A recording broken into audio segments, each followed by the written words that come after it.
皆さんこんにちは。こちらはセヌアズサーガヘルブレイド2のロアストゥンクの物語を一つにまとめた動画です。いわゆるゲーム内であった石碑ですね。それではどうぞ。 Do not forget my stories, Senua. I am with you still. Out of hell you have come, and now find yourself in Midgard, the world of men. Do not think it any less dangerous for that. Your path has taken you far from home, across the boundless sea, and you must go on to the heart of this place, to the heart of man. You have seen how the Northmen journey out to conquer, and this is one of their lands, as icy dark as Niflheim, yet as fiery as Muspel. It has not long been claimed, and they try still to tame it.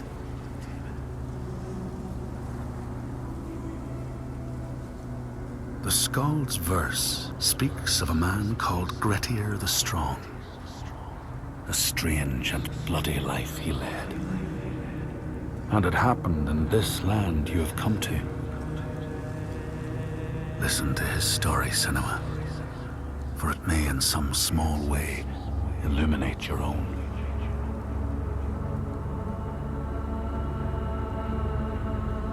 The Skalds say that in Grettir's time, a nearby farm was plagued by hauntings.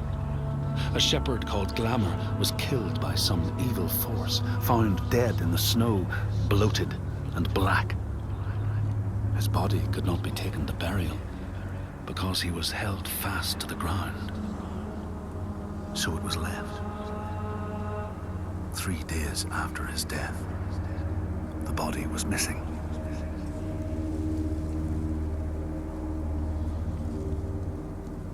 The Skalds tell how the revenant Glamour roamed the settlements, terrifying all those who lived there. Each one he killed, in turn, rose to walk beside him. Thus, evil begets evil. But the man Grettir was proud and overbearing, and thought the Droiger no match for his strength.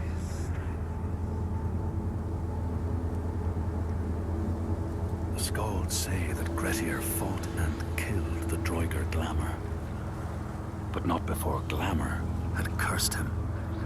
His strength would be turned against him, his deeds bring death and exile, and he would be always before Grettir's eyes, making him afraid to be alone. He saw all sorts of phantoms wherever he looked, and thus people who see things that aren't there are said to have Glamour's eyes.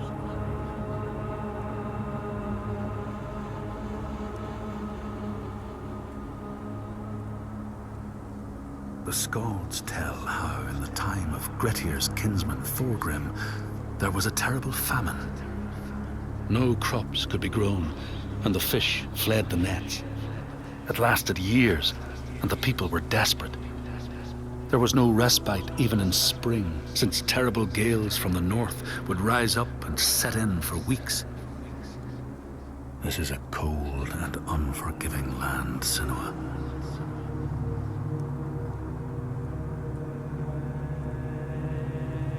In the time of famine, at the place known as Rifskar, Thorgrim found a huge finback whale, beached and dead.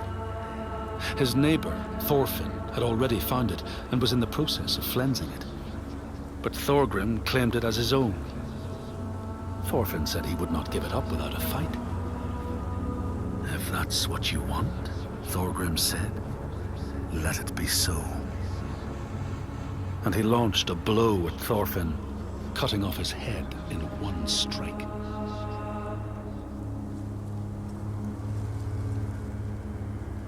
The Skalds say that the neighbours fought, armed only with the knives and axes they had brought to cut up the whale, even picking out the whale ribs to beat down their enemies.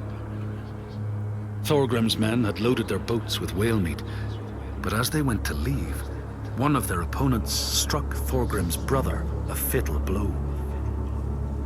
And this is how hunger fates desperate men to come to blows, striking out against one another to survive.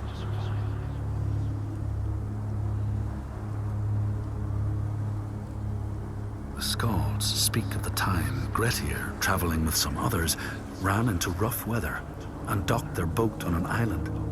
They had not brought fire with them, and the merchants complained bitterly. Seeing a great fire blazing on the other side of the strait, Grettir said he would swim over to fetch it. He took off his clothes and struck out across the water, wearing nothing but a cloak.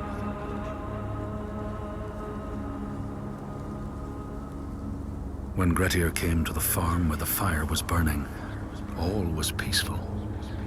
By the time he reached them, his cloak was frozen stiff, and he looked like nothing more than some huge troll. The frightened farmhands struck out at him with the first things to hand, the burning logs from the fire. Grettir fought them off and got the fire he sought. But the sparks from the logs spread fire all over the house, and nobody survived the blaze.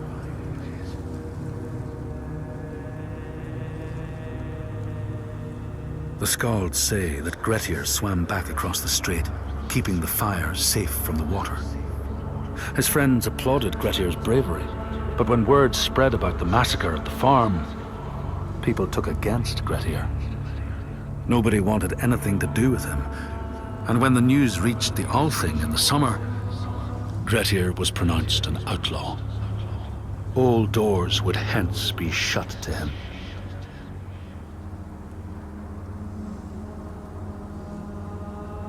The Skalds speak of how Grettir, now an outlaw, took rest on the island of Haramsoy with a man called Audun. Grettir saw a great yellow glow like a fire rising from the ground. Audun told him it was coming from the burial mound of Kar the Old, who ever since he died had haunted the island, and warned him to stay away.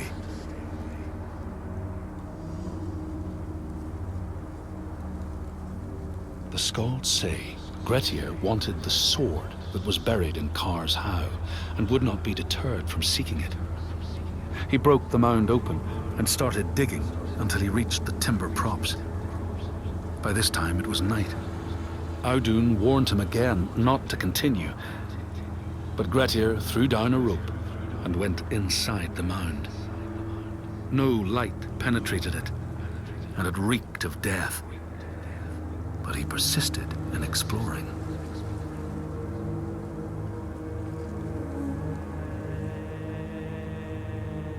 Grettir found the sword he was seeking, Kar's loom, buried in the grave mound.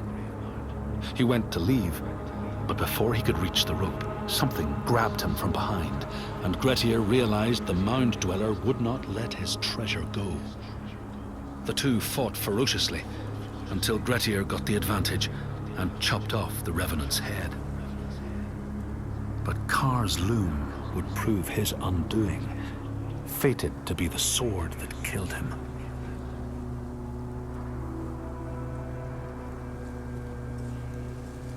The Skald's verse tells how Grettir made many enemies with his proud and overbearing nature.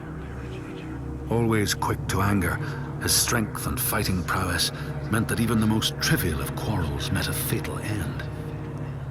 The kinsmen of those he killed or maimed were angry, and because he was an outlaw, no one was allowed to help him.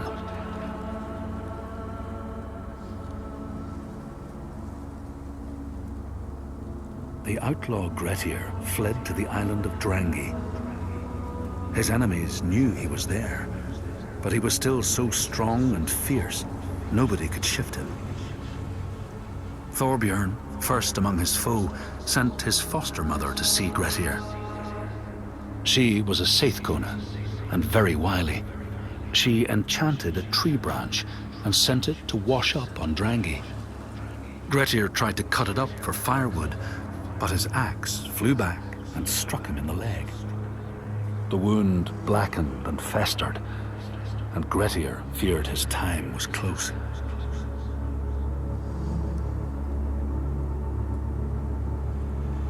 The Skalds say Grettir, wounded by Seidr, was now so weak it was possible for his enemies to defeat him. Under cover of night, Thorbjorn and his men attacked his shelter. They tried to disarm him, but he clung so firmly to his sword, Kar's Loom, that they had to cut off his arm to get it free. Then they used his sword to cut off his head, and the land's mightiest outlaw was dead.